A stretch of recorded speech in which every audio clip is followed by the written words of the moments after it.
first question to you. What does freedom of the press mean as it relates to ownership of the media? Why should we care?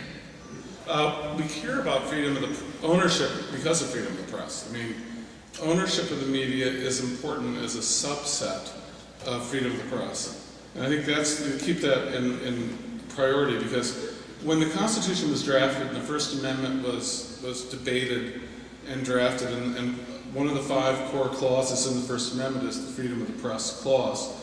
The understanding of freedom of the press then, among all the people who participated in those debates, and I think it's safe to say for decades, if not generations thereafter, was not that freedom of the press meant the government should just let rich people make as much money as possible in media and otherwise let the chips fall where they may. No one thought in those terms at all.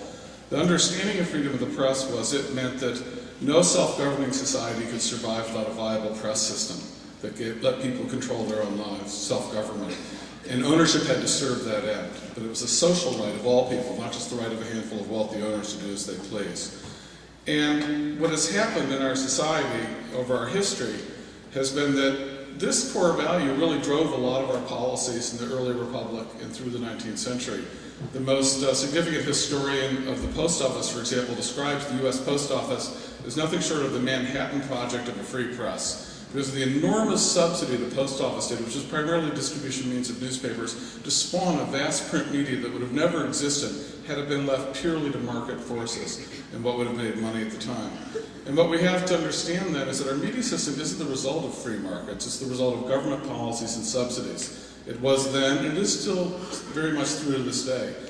And what's the crucial issue we have to understand then is if that's the case, if it's the result of policies and subsidies, if our largest companies get radio and TV channels, get cable system franchises, get copyright protection, how are these policies made and whose name are they made? I think this is where we get to the core of the problem in our society and how we get to the solution. The core policies about media in this country have been made corruptly behind closed doors in recent years by very powerful lobbies with very little public awareness. And if we want to solve the problem, we have to sort of take those debates from behind closed doors, get them out in front of the public, have public involvement, and then we'll get policies that will serve the public.